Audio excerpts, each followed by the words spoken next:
My name is Anthony Karumba, the Gen Z's national spokesperson here at Bunge la Mwananchi. I want to start by saying this.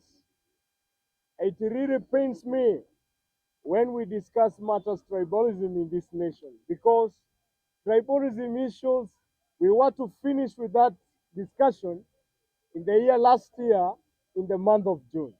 That is the year that we came as Gen Zs and said it is the end of tribalism. Whether you are born in Lakeside, whether you are born in Kikuyu, whether you are born wherever you are born, all of us under the blue skies, we are but one family defined as Kenyans. Ni kweli?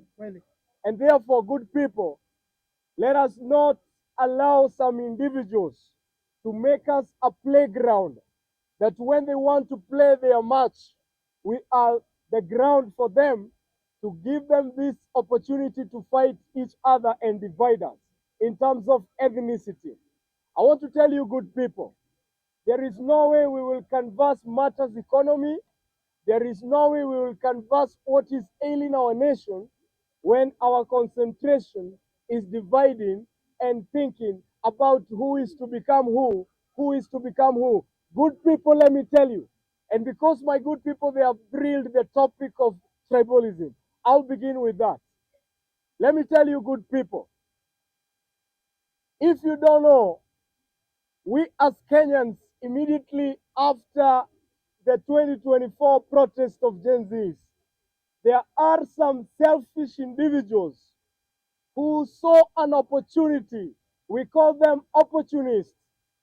And they came in to say that they want to sympathize with these young people, and they even called us their sons and daughters, only to come and plan their own government in future, saying even some of the positions that they are not in the constitution, they are creating for themselves. Have you heard that? There are people even who are speaking of prime ministers. Oh, tushikane hii team, tutengeneze wewe tukupe prime minister, we give this. My good people, I want to tell you, as Kenyan people, let me start by saying this. Yes, of course, you are Kikuyus, you are Karenjins, you are Luyas, you are whoever you are. But I want you to see beyond the tribe, because good people from the lakeside, you produce your fish, you need market for it, for you to improve your economic status.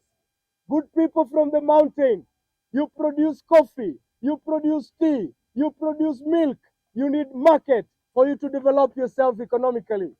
Good people from the Rift Valley, you produce grains, you produce milk, you produce all these things, and you need market to benefit yourself.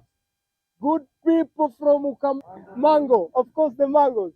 Actually, there's a governor who has actually built an industry for mango, right?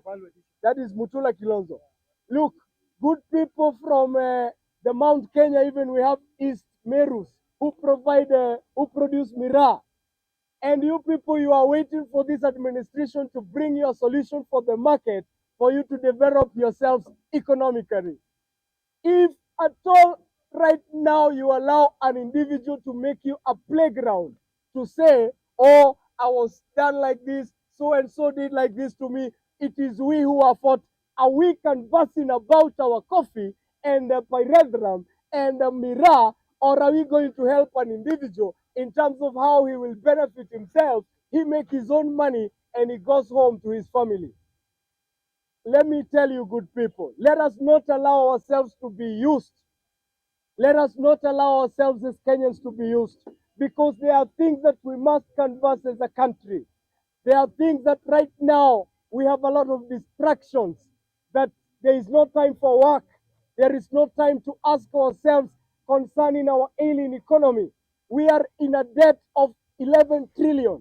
Nobody to tell us about that.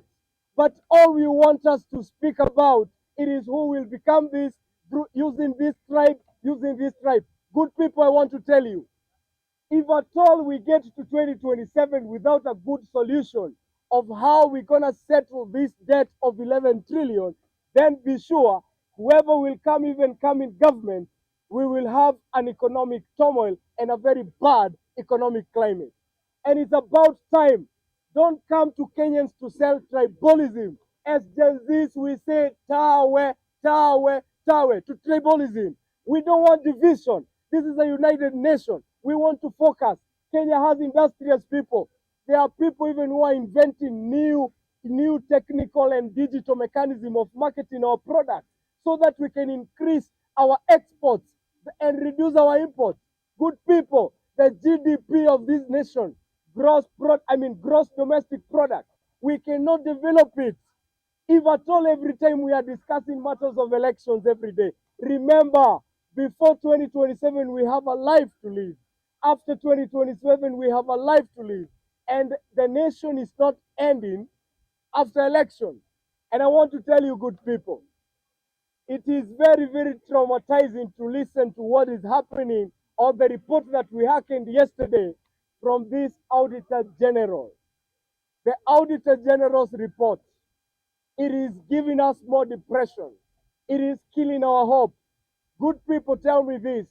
In a nation full of educationists, professors of economy, and everything else, we have good everything. But look at this. The NSSF money, every month the workers, the money is deducted. Ukweli si ukweli. But the problem is one.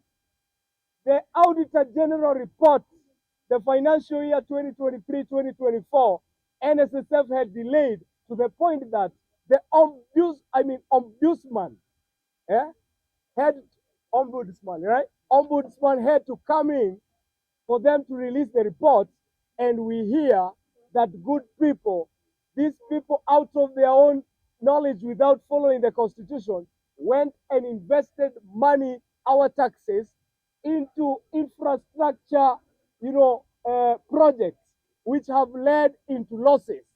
And now let me ask you, when these people retires and they ask for their money, good people, you come to tell us stories, yet you invested the money of innocent people into projects which are bringing losses. And let me tell you, when you took this money into investments of these infrastructures, you subjected the money of these innocent workers into taxation, which makes the losses. Now, which excuse will you bring to the Kenyan people? And we want to ask for this. One of the things we asked for last year, it was about accountability and transparency. We want to see the report of NSSF before the closure of this month, which is the financial month of the budget, 2025, June. We want to see the report from the NSSF, and they have to explain the reason why some of these problems we are having as a nation is because of lack of accountability. Going home, who are suffering, it is Kenyan people. But now our politicians, instead of asking such questions, they are busy telling us, let us talk about Kikuyus, talk about Kisis, and the nation's economy is going to the dogs. We cannot keep quiet in such times. And I want to finish by saying this. Good people, this issue of corruption, we will fight it to the end. We will fight it to the end. But we cannot fight when we are all of us divided, talking as Luos, talking as Luyas, talking as Kikuyus. Why can't we walk in the spirit of oneness as Kenyans and say that we want to build our nation back to the stamina of stability economically? And I want to tell you, good people, let us now come together as Kenyans. Let us put a pause to these political temperatures and canvass things that matters to the people. Because if we don't do that, good people, then the nation is heading to the dogs. And I want to say this as I finish. Gen Zs and young people of Kenya, the only way that we are going to restore our hope, it is by uniting. It is by coming together. Tomorrow we will have another mega press briefing, and I invite you all to make sure that you take part so that we can canvass the way forward concerning the developments of our nation. Thank you very much. Thank you, Anthony.